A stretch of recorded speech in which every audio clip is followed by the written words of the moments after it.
Warning, this video is satire and is being presented for entertainment purposes only. Thank you.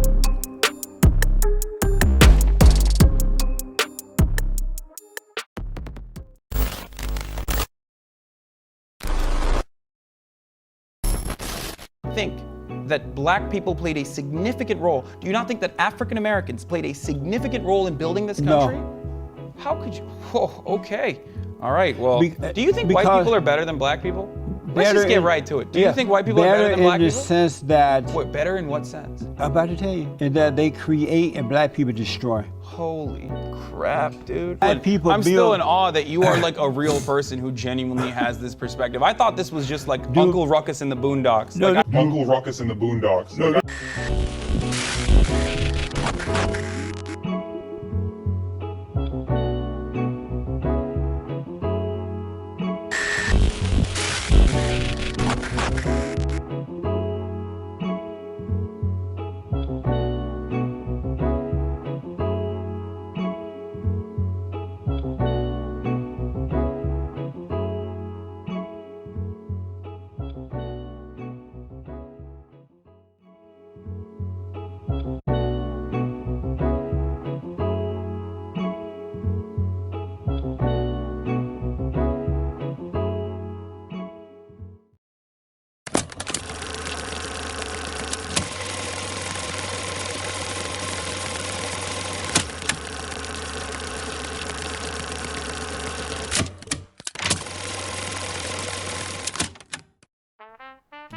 Throughout history, in every struggle, in every movement, there has always been one. That person who stands against their own people, who loves their oppressor more than themselves. In the Boondocks, that person is Uncle Ruckus. But make no mistake, Uncle Ruckus is not just a cartoon character. Oh no. He is a real-life archetype, a walking, talking embodiment of the house Negro mentality and the psychological scars of white supremacy. So today, let's break him down, his character, his mindset, and what we can learn from him. Welcome to the Ruckus Files. Don't trust them new niggas with their spotty little nigga figures. Don't trust them new niggas over there. Uncle Ruckus, full name Uncle Ruckus, no relation, is the Boondocks' very own self-hating, white-loving, bootlicking, skin-disrespecting minstrel show on steroids. A man who believes he was born with a rare disease called revitiligo, quote-unquote, which is, according to him, the opposite of what Michael Jackson had. In other words, he thinks he was born white and is gradually turning black. Now, if that ain't some psychological gymnastics, I don't know what is. I am not black, nor do I consider myself to be black. Many people mistake me for being Negro because they don't know that I am currently living with the heartbreak of revitiligo. That's a skin condition that's the opposite of what Michael Jackson's got. Every morning I apply this topical ointment made of bleach and sulfur. I like to think it works. See, Ruckus is not just racist. He's next level racist. He wakes up in the morning, prays to a picture of Ronald Reagan. He believes slavery was the best thing that ever happened to black people. And he will risk life and limb to protect the very system that keeps him at the bottom. But where does this mindset come from? How could a person hate themselves so much? To hate their own people so much that they are willing to accept they have this disease that's turning them black, but they were born white, even though they're as black as the ace of spades. It's important you understand this because this will lead us into our next point, the house Negro mentality. Oh, slavery did a number on us, y'all. Slavery did a number on us. And one of those things that it created was the house Negro. And we're going to look at that.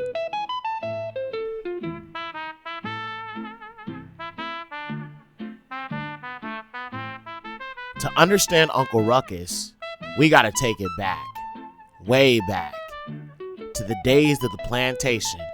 See, Malcolm X once broke it down perfectly.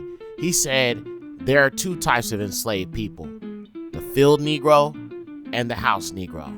You have to read the history of slavery to understand this. There were two kinds of Negroes. There was that old house Negro and the field Negro. And the house Negro always looked out for his master. When the field Negroes got too much out of line, he held them back in check. He put them back on the plantation. The house Negro could afford to do that because he lived better than the field Negro.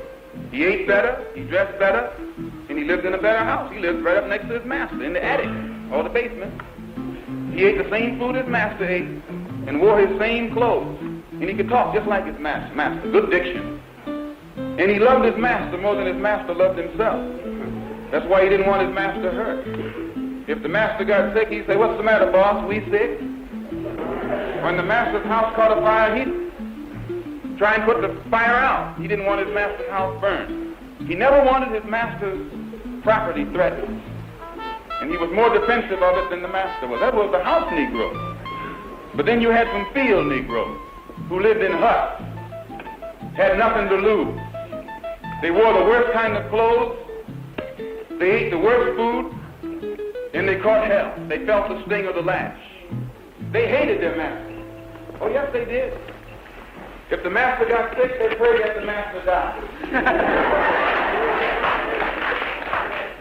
If the master's house caught a fire, they prayed for a strong wind to come along. This was the difference between the two.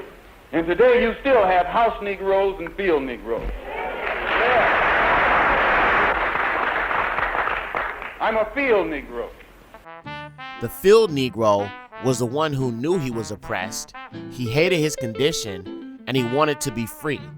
But the house Negro, oh, he loved massa. If the massa got sick, he'd say, "Massa, we sick." If the house caught fire, he'd try to put it out before saving himself. He identified more with his oppressor than with his own people. And Uncle Ruckus, he is the house Negro evolved. He is the final boss to the Book of Negroes on your way out of the plantation. Man, look on the bright side. You get to hang out in the field with the real niggas. Ain't you sick of the white man? You know what I'm sick of? You two blaming the white man for everything. The white man this, the white man that. You'll never get anywhere with that attitude. Man, that white nigga. That's your master. I don't know that nigga. All I'm saying is, you stop being a victim, you might be able to better your life on your own. See, Uncle Ruckus represents the tragic reality of internalized racism. This is what happens when a person is so deeply conditioned by oppression that they come to believe in their own inferiority.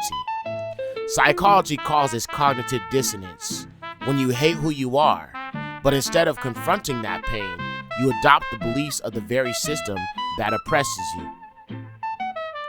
This is why Ruckus worships whiteness. It's why he treats Tom Dubois, a black man with a white wife, better than he treats Ewing Riley.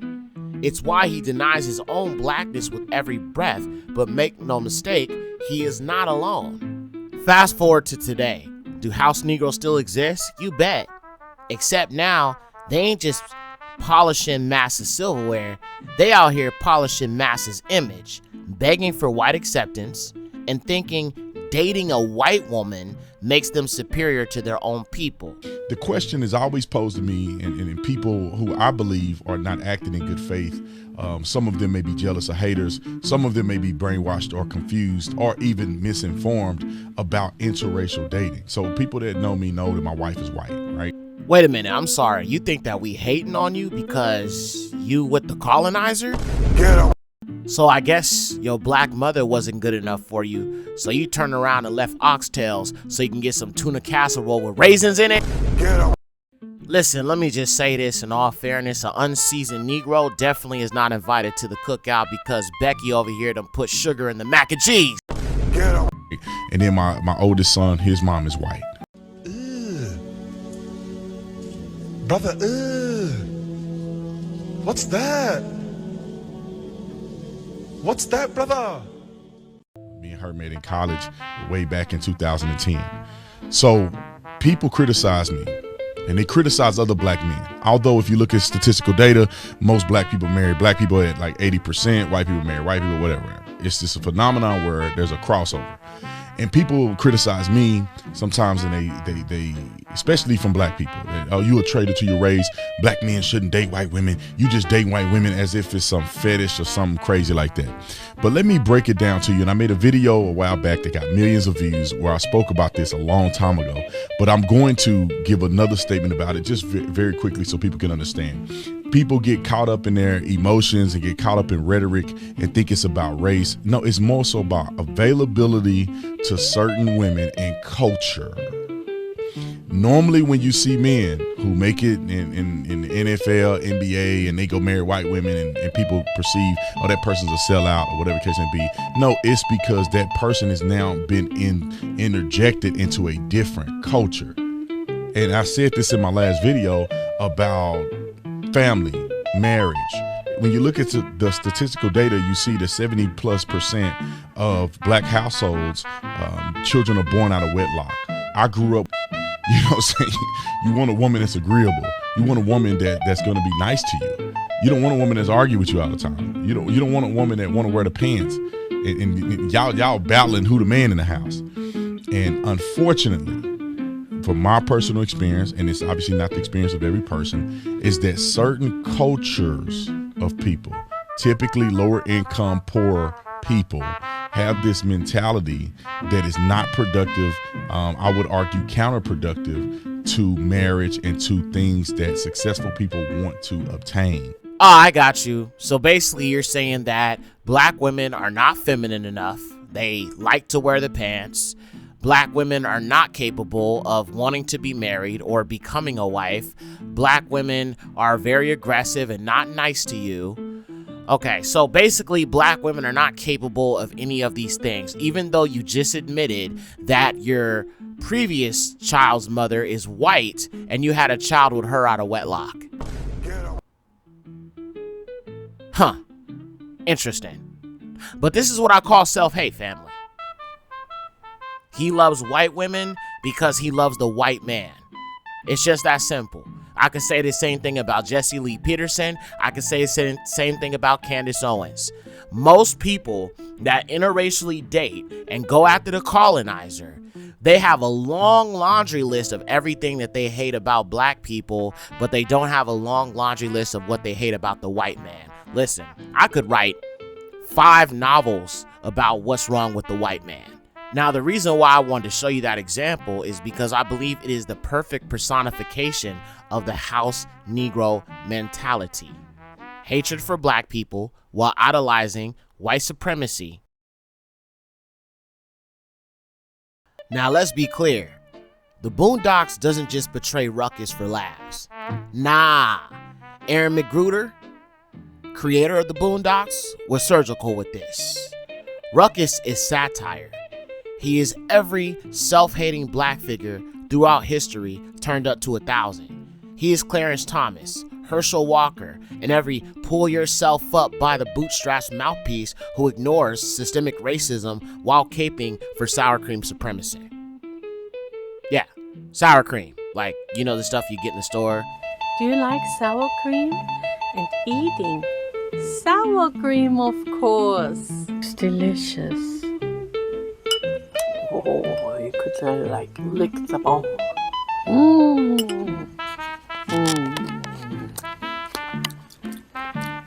Didn't eat it all.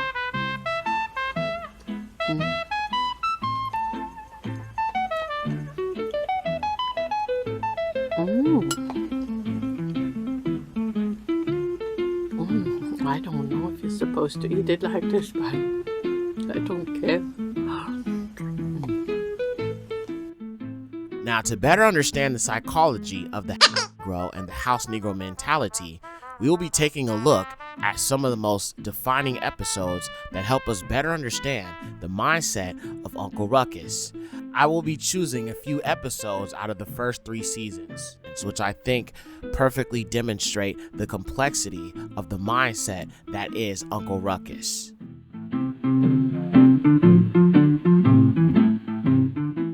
The Trial of R. Kelly, Season 1, Episode 2.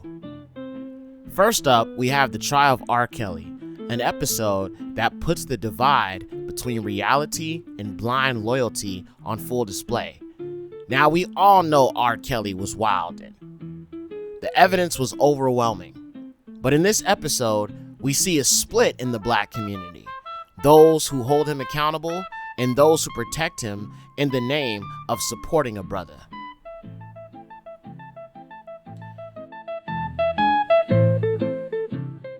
And then there's Ruckus. Fury, boy. Thank God for the white man's code of law. It's the only way to keep these crazy niggas. This is classical Ruckus. He's the mouthpiece for people who take any opportunity to denounce their own race while excusing the worst behaviors in others. We've seen this in real life. A black person gains a platform, and instead of acknowledging or challenging that there is a system they're fighting against, they turn on their own people for approval. The Passion of Reverend Ruckus, Season 2, Episode 15. This one right here, this is where Ruckus reaches a whole new level of delusion. The Passion of Reverend Ruckus shows us what happened when self-hate is reinforced through religion. And those of us that are Israelites, we understand this better than anybody. God is white, and he loves the white man above all others. All right! Woohoo! Yeah! Yeah! Sorry. Don't be sorry, white man. Only niggas and Mexicans is sorry. Be joyful. God loves you. That's why he made his only begotten son in your image. God hates darkies. Well, actually, I'm more of a caramel complexion. But I'm outraged all the same. Hear ye, hear ye. White God is a good God. Even darkies can rejoice. For even one's cursed with the skin of coal can enter the gates of paradise if he hates his own blackness. In white Jesus' name, amen. What? You must hate thyself to save thyself. But, we're okay? Excuse me? White people, we're okay, right? Of course. Cool. Thank you? No, thank you. Look at that. That's a handsome young man, ain't it? Now, if God looked like Isaac Hayes, you think his son would look like this? So, black people are a... Cursed! Cursed! Cursed! Just look around you. That's why we in the ghettos. That's why we in jail. That's why we on UPN. Because God don't like us. You think if God wanted to change that, he couldn't? Hell, he turned water to wine. He could have changed UPN to CBS. This episode takes direct aim at how Christianity was used during slavery and segregation to justify oppression. And let's be real, there are still people today who push this same message, such as the curse of Ham, black people were cursed with black skin, black people are only meant to be slaves. Now we know actually what he said about black people being cursed is true in the sense of Deuteronomy 28 verses 15 through 68. We understand we were cursed by the Most High because our forefathers forsook the covenant.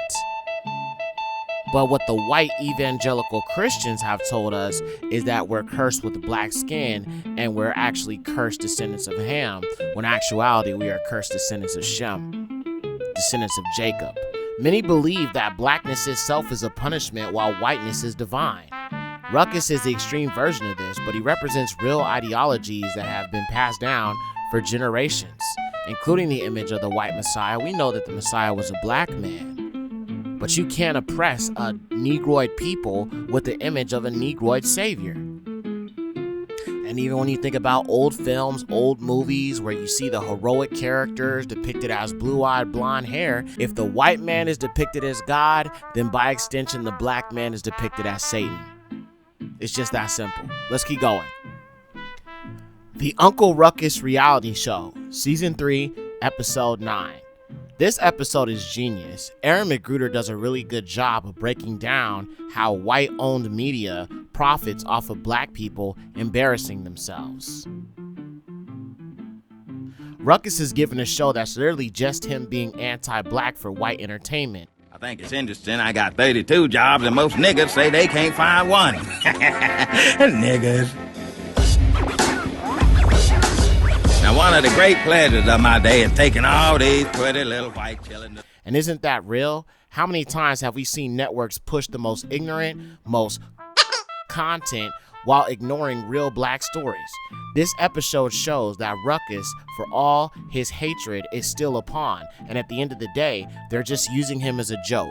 All right, and this is perfect when you think about people like Candace Owens, your Officer Tatum, your Jesse Lee Petersons. A lot of these Caucasians are extremely scared to say this stuff out loud. So what they do is they hide behind black faces to push anti-black racism.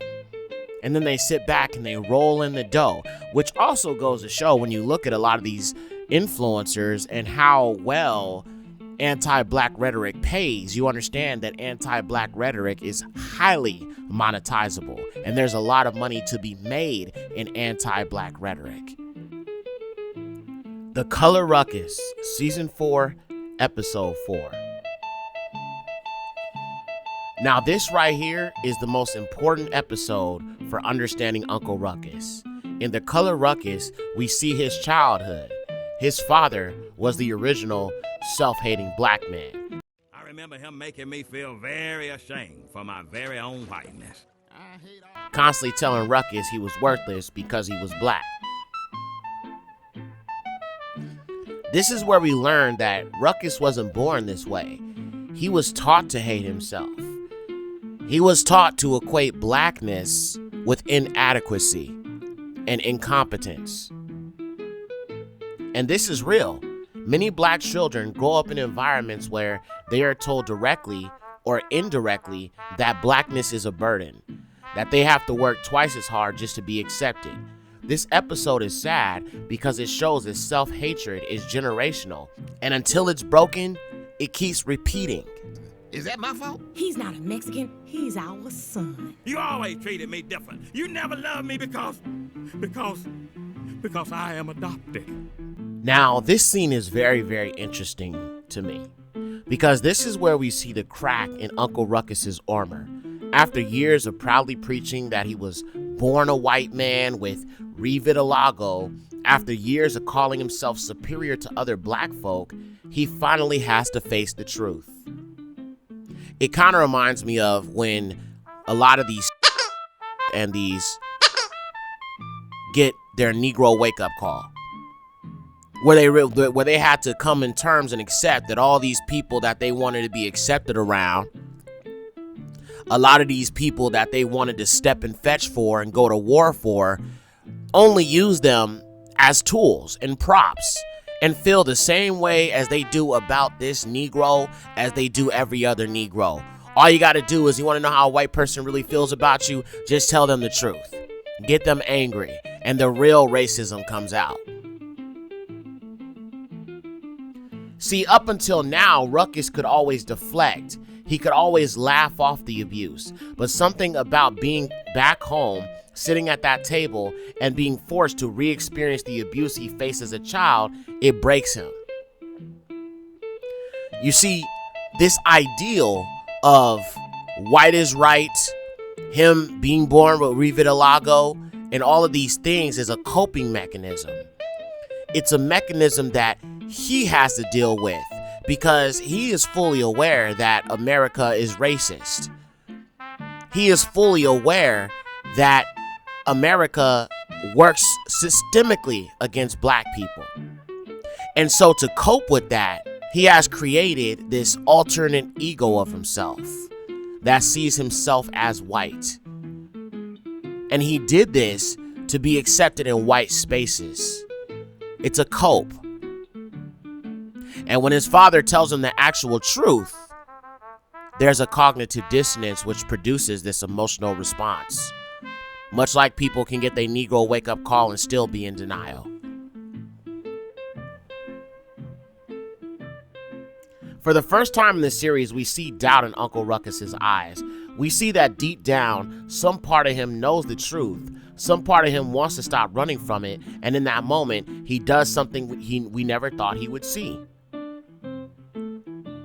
Boom, right there.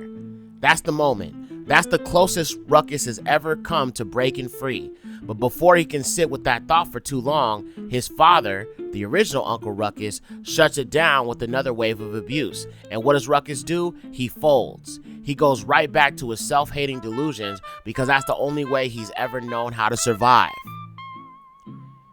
And that right there is what makes this episode so tragic. Ruckus had a chance to free himself, a chance to accept his blackness, a chance to break the cycle of self-hatred. But instead, he chooses to keep running because the truth is too painful, because it's easier to live in a delusion than to face the trauma that created him. What the color Ruckus teaches us is that self-hatred is not something that just happens. It is indoctrinated. And once that belief is deeply ingrained, it is incredibly hard to unlearn. Uncle Ruckus is a caricature, yes, but he represents a very real mindset that has been weaponized against black people for generations, whether through slavery, Jim Crow, colorism, or modern media. The message has always been clear. Whiteness is superior, blackness is inferior. And when someone hears that enough times, they may just start to believe it. And so here we are. We've broken down Uncle Ruckus, examined his past, exposed his self-hatred, and laid bare the house Negro mentality that keeps him, and so many like him, trapped in a cycle of self-destruction. But let's not get it twisted. Uncle Ruckus ain't just a cartoon character. He is a reflection, a mirror, showing us what happens when a person internalizes their own oppression so deeply that they become their own worst enemy. See, the house Negro ain't new. He's been around since the plantation days, happy to live in the big house while his people suffered in the fields, smiling in Massa's face, quick to turn on his own for a pat on the head and a few crumbs off the table, especially those buttermilk biscuits. The house Negro wasn't just a servant, he was an enforcer of white supremacy, doing Massa's dirty work for him. And if you think that mentality died with slavery, think again. Just like Uncle Ruckus, they love to perform. They smile, they shuck, they jive, they repeat every talking point Massa gives them, all while believing that somehow, some way, they are different from the rest of us. Somebody said to me that if Jesus is black, heaven is a ghetto. Everywhere black people live is a damn ghetto. Why should I be yelling at the white man? Hell, if it wasn't for him, we'd all probably be dead from diseases and sickness. Or hell, we each other. Wasn't for the white man. The white man built America. You say the slave built America. Don't they cover that line? I'll slap the taste out of your mouth. You ain't built nothing. Half the time what you did build as a slave, the white man had to whoop your ass with a whoop to get you to do that little bit of work that you did do. Had to whoop your ass to get it to talk about we built America. You ain't built a damn thing. Don't own a damn thing. None of it. You had Harlem, you threw that away. No, thank God for the white man. Thank God. He built America and some other safe places. Built airlines so you can ride around on them. Built automobiles. Hell, y'all ain't got one nation in Africa haven't built a car talking that damn talk. The only thing y'all can do is play basketball, run up and down the court like a bunch of double-jointed. When your entire brand is built around demonizing black people, when your whole career is based on telling Massa exactly what he wants to hear, you ain't nothing but Uncle Ruckus in a better suit. The saddest part of all, just like Uncle Ruckus, these people will never be accepted, no matter how much they hate themselves, no matter how much they sell out their own people. Massa will always remind them that they are still Negroes in his eyes. And when they've outlived their usefulness, when the dancing gets old, when Massa don't need them no more, they get thrown right back into the dirt with the rest of us, the people that they've been programmed to hate so much. You see, the house Negro mentality ain't just about self-hate. It's about fear. Fear of confronting the truth. Fear of standing up for yourself. Fear of facing the reality that the system was never meant to love you back. And instead of breaking free, instead of choosing self-respect, some folks would rather dance, tap dance, shuffle, and jive until they wear a hole in their own soul.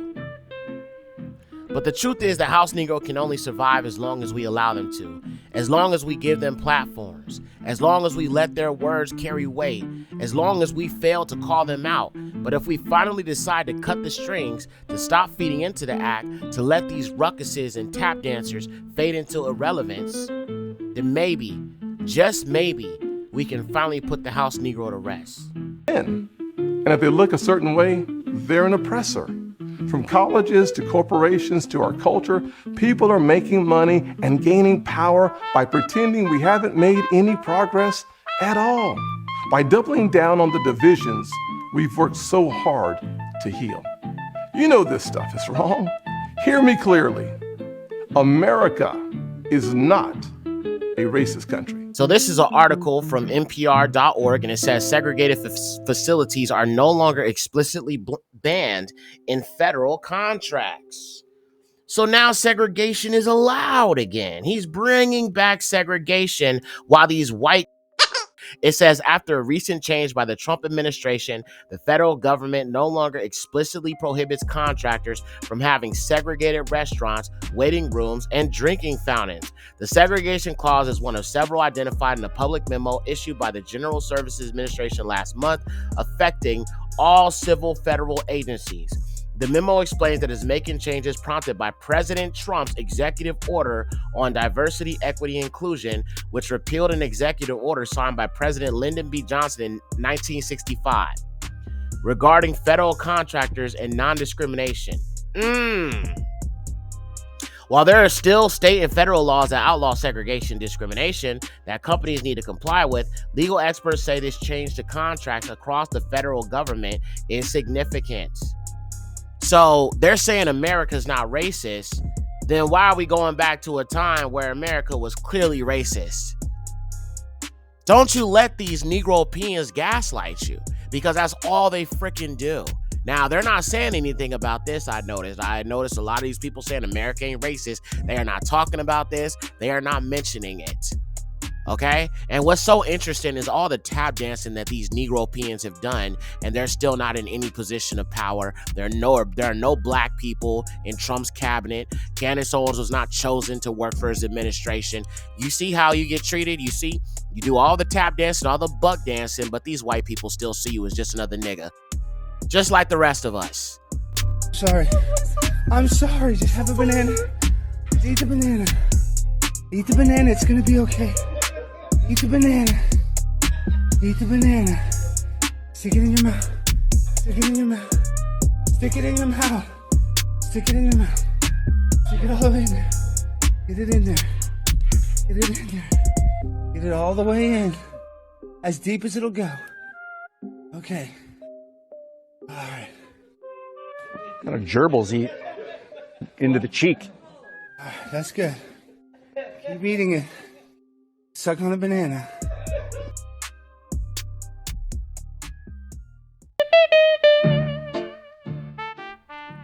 So now that we've exposed the house Negro for what he is, the question is, what are we going to do about it? Are we going to keep letting these self-hating puppets tell our story? Are we going to keep letting the tap dancers and shufflers speak for us? Or are we going to wake up and take control of our own narrative and start moving as a people? The reason why Candace Owens and Officer Tatum and many of these conservatives use these talking points is because they know that many in Black America are not able to actually challenge them.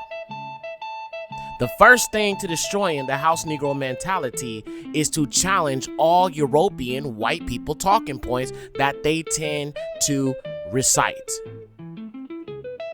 You see, you want to believe that people like Uncle Ruckus, Candace Owens, and Brandon Tatum represent so-called Black America. They want you to believe that we're just a bunch of lost, weak-minded individuals who need masses' approval to have value. But that's a lie. And the moment we stop feeding into the lie, the moment we stop amplifying these house Negro voices, that's the moment they lose all their power. This means supporting our people. That means uplifting our scholars, our historians, our truth tellers. That means cutting the cord on the puppets and focusing on the ones who actually stand for something. Because the tap dancers, the ones who sell out their own people for a check, They do not care about you, and the second they get a chance, they will turn against you, just like Uncle Ruckus always does. But as long as we stand together, as long as we stay aware, as long as we reject their lies and embrace the truth, then the house Negro can't win.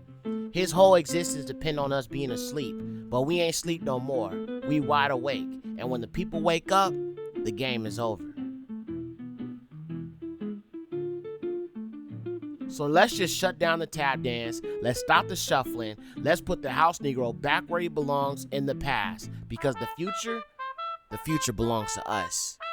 We are the children of the Most High. We are Yekcyr.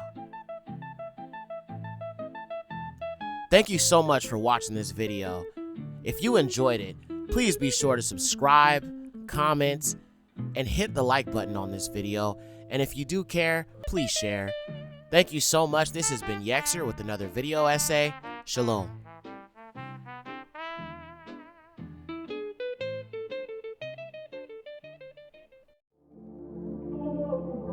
Thank you for watching.